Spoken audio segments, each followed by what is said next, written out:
বন্ধুরা, আশা করি সবাই খুব ভালো আছো, আমিও ভালো আছি।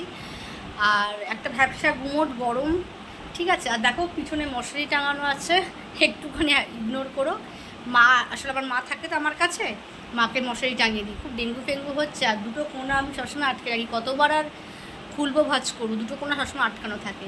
আচ্ছা, যে জন্য আজকে ছোট্ট করে একটা ভিডিওটা করছি সেটা হচ্ছে যে দেখো তোমাদের সঙ্গে আমার ভিডিও মানে চ্যানেলে অলরেডি, আমার ইউটিউব চ্যানেলে অলরেডি আমি শেয়ার করেছি যে আমি আমার মানে হেয়ার কেয়ারটা কী করে, মানে হেয়ার কেয়ার কী করে করি আর কি, ঠিক আছে।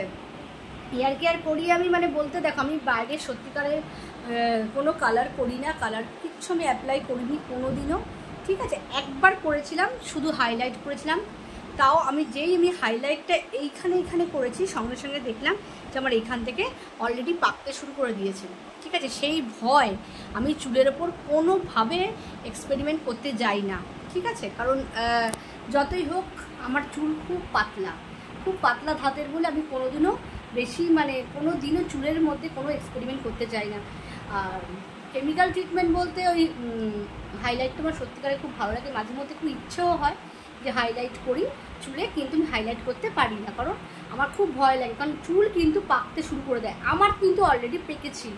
সে তো সরি, যত দামি হাইলাইটার ইউজ করো না কেন, আমি স্ট্রিক্সে করেছিলাম একবার, তখন কিন্তু আমার চুল অলরেডি এখান থেকে পাক ধরতে শুরু করি। আমি সাথে সাথে আমি মানে এত ভয় লেগে গেছে যে দু একটা মানে কীরকম লাগছে একটা দেখতে। দেখো বয়সের অনুযায়ী পাকা হবে সেটা কোনো কথা নয়, কিন্তু সেটা যদি মানে বয়সের আগে পাকে, প্রায় আজ থেকে তো আমি বলছি 7-8 বছর আগে। ওই জন্য হাইলাইটারটা মানে আমি মানে আমার ইচ্ছে হলে আমি ভয় করি না। আচ্ছা, যেটার জন্য আমি ভিডিওটা শেয়ার করছি আর কি, সেটা হচ্ছে আমি কিন্তু চুলের যেটা কালারটা করি, দেখো পাকা চুল কিন্তু ভেতরে প্রত্যেকের, এখন বয়সের কোনো ব্যাপার না। হ্যাঁ, আমরা আস্তে আস্তে যে এজে যাচ্ছি, সেখানে কিন্তু আস্তে আস্তে পাকা চুল হবেই, আস্তে আস্তে পাক ধরবেই, ঠিক আছে। তা তোমরা আমাকে যারা মানে ডাইরেক্ট দেখেছো তারাও জানো, আর যারা দেখোনি তাদেরকেও বলছি। হ্যাঁ দেখো, আমাকে কিন্তু সামনে কোনো পাকা চুল তোমরা পাবে না খুঁজে, সেরকম করে কেন পাবেই না। দেখো যা আছে আমি তোমাদের কাছ থেকে দেখাচ্ছি, যা আছে সেটা হচ্ছে ব্রাউন কালারের। এই যে দু একটা করে একটু করে হচ্ছে, সেটাও কিন্তু আমি হেনা লাগিয়ে আমি কিন্তু শায়নাজের হেনাটা লাগাই আর কি। হ্যাঁ, দু একটা হয়তো দেখা যাচ্ছে, সেটাও কিন্তু আজকে আমি হেনা করেছি এবং শ্যাম্পুও করিনি, ঠিক আছে। একদিন হেনাটা রাখতে হয়। তা আমার যেটার জন্য ভিডিও করছি আর কি, অনেক পার্লারে গিয়ে আমি শুনেছি যে হেনা করতে বারণ করে, ঠিক আছে। সেদিনকে আমার বন্ধুর বাড়িতে গেছিলাম, বৃন্দার বাড়িতে, তা ওকেও পার্লার থেকে বলেছে হেনা করবেন না। এবার হেনাটা হয়তো ওনারা অনেকে এক্সপার্ট, ওনারা অনেক ভালো বোঝেন, কিন্তু যারা কেমিক্যাল ট্রিটমেন্ট করবে না, ঠিক করেছো, মানে কোনো স্ট্রেটনিং বা স্মুথনিং বা হেনা করলে চুলের কালারটা ধরাও একটু অসুবিধা। হ্যাঁ, এইগুলো যদি না করতে চাও, যদি মানে ন্যাচারালি কালো রাখতে চাও বা ব্রাউনিশ রাখতে চাও, তারা কিন্তু হেনা করতে পারো। হেনাটা কিন্তু খুব কার্যকর জিনিস। আর আমি তো দীর্ঘদিন ধরে হেনা ইউজ করি। হেনা কিন্তু শুধু যে আমাদের মতন মিডিল এজ মহিলারা ইউজ করবে বা ছেলেরা ইউজ করবে, পুরুষ মানুষরা ইউজ করবে সেরকম নয়। হেনা কিন্তু তোমাদের মানে 17, 18, 19, 20 মানে 20 ওপর থেকে মেয়েরাই ইউজ করতে পারে। হেনাটা তো ন্যাচারাল জিনিস, তোমরা জানো, ঠিক আছে। হেনাটাতে একদম ন্যাচারাল জিনিস। তা আমি কিন্তু বরাবর প্রায় আজ থেকে, আমি তাও বলছি আজ থেকে প্রায় আমার যখন 22-23 বছর বয়স, তখন থেকে কিন্তু আমি ইউজ করছি, ঠিক আছে। মোটামুটি আমি 20-22 বছর ধরে কিন্তু আমি হেনাটা কন্টিনিউয়াসলি ইউজ করছি। আমার কিন্তু চুলে কোনো সমস্যা হয়নি, এবং আমি একটাই ব্র্যান্ড ইউজ করি। প্রথমে ময়ূরী করতাম বা অন্যান্য ব্র্যান্ডগুলোর নামটা বলা হয়তো এবং উচিত না, হ্যাঁ, কিন্তু আমি বিশ্বাস করো, আমি শায়নাজের হেনাটা লাগিয়ে যে উপকার পেয়েছি সেটাই তোমাদের বলছি আর কি। শায়নাজের হেনাটা মানে চোখ বন্ধ করে করতে পারো। যাদের শায়নাজের হেনাটা মানে অনেকে বলে যে হেনা স্যুট করে না, বা পার্লার থেকে বলে মোটা একটা কোটিং পড়ে যায়, কিন্তু আমি কিন্তু দীর্ঘদিন যাবৎ হেনা ইউজ করছি। বরং বাইরের যে কালারগুলো করা, সেটা কিন্তু চুল অনেক বেশি ক্ষতি করে। চুল অনেক বেশি ক্ষতিকর, কারণ আমার তো খুব পাতলা চুল। এটা তো দেখো, পাতলা চুল মোটা চুল এগুলো তো পুরোপুরি জেনেটিক ব্যাপার, তাই না, বংশগত ব্যাপার। কিন্তু চুল কিন্তু আমার এখনো পর্যন্ত মানে আমার যে অনুযায়ী বয়স সেই অনুযায়ী কিন্তু মানে চুলটা এখনো পর্যন্ত টাচউড বলতে নেই, ঠিকঠাকই আছে। এবং সেটার জন্য কিন্তু পুরো ক্রেডিট হচ্ছে হেনা। আমি কিন্তু মাসে 2বার হেনা করি, 2বার করি কি একবারও হয়, দুবার হয় বা একবারও হয়, সেটা মানে এই অনুযায়ী আর কি। তা তোমাদের সেই জন্য ভিডিওটা করলাম। অনেকেই পার্লারে শুনেছি, অনেকেই বলে যে হেনা করা চুলে ক্ষতিকর বা চুলে মোটা একটা কোটিং পড়ে যায়। হয়তো তারা ওই কেমিক্যাল যখন ট্রিটমেন্ট করতে যায়, কোনো স্ট্রেটনিং বা তোমার স্মুথনিং বা কেরোটিন ট্রিটমেন্ট এইসব যখন করতে যায়, তখন হয়তো হেনা করাটা তো তাদের পক্ষে একটু চাপ হয়ে যায়, মানে তখন মানে ট্রিটমেন্টটা করাটা একটু চাপ হয়ে যায়।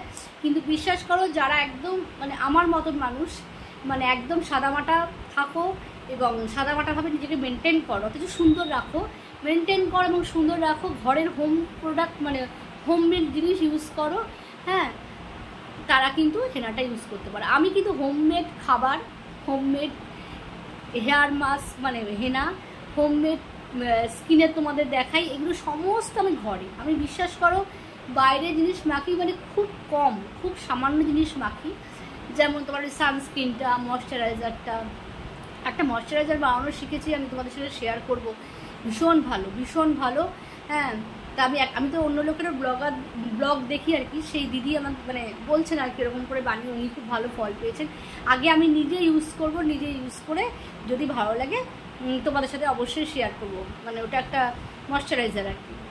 যাই হোক, যেটার জন্য আমি বলছিলাম আজকে ভিডিওটা যে জন্য করছি, তোমরা কিন্তু নিঃসন্দেহে হেনা করতে পারো, ঠিক আছে। হেনাতে কিন্তু চুল কিন্তু আমি মানে এতদিন দীর্ঘ আমি তোমাদের বলছি 20-22 বছর ধরে ইউজ করছি শায়নাজের হেনা, আমার কিন্তু কোনোভাবেই চুলের কোনো ক্ষতি হয়নি, ঠিক আছে। বরং চুলে একটা আলাদা বেশ একটা গ্লো আসে। দেখো আমি আজকে শ্যাম্পু করে নিই, ঠিক আছে। আর এই ওয়েদারে দেখবে চুলটা একটুখানি, আমার তো ভীষণ অয়েলি স্ক্যাল্প, দেখো অয়েলি মানে মুখটাও অয়েলি, যাদের অয়েলি তাদের কিন্তু মানে দেখবে এক শ্যাম্পু করার সাথে সাথে কীরকম চুলটা করে অয়েলি হয়ে যায়, ঠিক আছে। আর আমি হেনাটা কিন্তু তোমাদের আমার চ্যানেলে দেওয়া আছে, অনেক রকম জিনিস দিয়ে দেওয়া আছে, বিটরুট দেওয়া আছে, মানে বিটের রসটা দেওয়া আছে, তারপর লবঙ্গ দিয়ে ফুটিয়েছি, কফি দিয়ে ফুটিয়েছি। তা আমি কিন্তু রিসেন্ট যে হেনাটা করছি বিটফুট, আমি মানে অতটা আমি মানে থাকলে আমি অ্যাড করি, না থাকলে আমি শুদ্ধ চায়ের লিকার দিয়ে হেনা, আর ডিম দই ফই কিচ্ছু না, শুদ্ধ চায়ের লিকারটা খুব ভালো করে ফুটিয়ে বা কফিটা ভালো করে ফুটিয়ে ওই হেনার মধ্যে মিশিয়ে রেখে দিয়ে একটা কাচের বাটিতে বা আয়রনের এটাতে রাখবে, লোহার বাটি বা কাচের বাটিতে রাখবে, প্লাস্টিক বা অ্যালুমিনিয়াম বা স্টিল ইউজ করবে না, হ্যাঁ। ওটাতে মানে বলে আর কি মানে মেটালিক জিনিসপত্র ইউজ না করাই ভালো। তা লোহার বাটি নেবে বা ওই তোমার ওই আমার কাছে একটা বাটি আছে, ওটাতেই করবে, হ্যাঁ। তা সেই এটাতে লোহার বাটিতে করা বেশি বেস্ট, ওইটাতে করবে। এবং কোনো কিচ্ছু বেশি কিছু দিই না, আমি শুধু এখন যেটা দিচ্ছি সেটা হচ্ছে হেনা এবং চায়ের লিকারটা গাঢ় করে ফুটিয়ে ব্যাস ভিজিয়ে রাখছি। পরের দিন রাত্রিবেলা বেশ, এই পরের দিন সকালবেলা ভালো করে মাথাটা পুরো দিয়ে দিচ্ছি, 3-4 ঘন্টা রাখছি, রেখে ভালো করে চালু করে নিচ্ছি। শ্যাম্পুও করবো না, কালকে গিয়ে শ্যাম্পু করবো। তা অনেকেই বলে যে হেনাটা মানে চুলের জন্য ভালো না, আমি সেই কনফিউশনটা ক্লিয়ার করেই দিলাম। আমার কিন্তু হেনাটা ভীষণ স্যুট করে, তোমরা 1-2বার ইউজ করে দেখো, ন্যাচারাল একটা কালার আসবে, একটা মানে হোয়াইটিশ ভাবটাও কাটবে এবং বেশ সেফ, আমার কাছে সেফ লাগে। সত্যি কথা বলতে ওইসব বাইরে যেগুলো মানে ট্রিটমেন্টগুলো চলে, কেমিক্যাল ট্রিটমেন্ট, ওগুলো যথেষ্ট এক্সপেন্সিভ, আমার মতন সাধারণ মানুষরা পারবে না। কারণ ওইগুলো তোমরা যদি করো না, ওগুলো মেনটেন করতে কিন্তু রীতিমতো মানে হিমশিম খাওয়া আর কি। আর যদি মেনটেন না করো তাহলে কিন্তু আবার সেই চুল আরও অবস্থা খারাপ। সেই জন্য যে কোনো ট্রিটমেন্ট করার আগে 10বার চিন্তা করবে যে তোমরা মেনটেন করতে পারবে কি না, 1 নম্বর। আর সেকেন্ড হচ্ছে যে চুলের পক্ষে কিন্তু ক্ষতিকর, হ্যাঁ, আমার যেটা মনে হয় আর কি, এটা সম্পূর্ণ আমার পার্সোনাল ওপিনিয়ন, তোমাদের সাথে আমি ওটাই শেয়ার করার জন্য আজকে ভিডিওটা করলাম। চলো, যদি ভালো লাগে চ্যানেলটাকে অবশ্যই লাইক, কমেন্ট এবং শেয়ার করো। চলো, টাটা, গুড নাইট।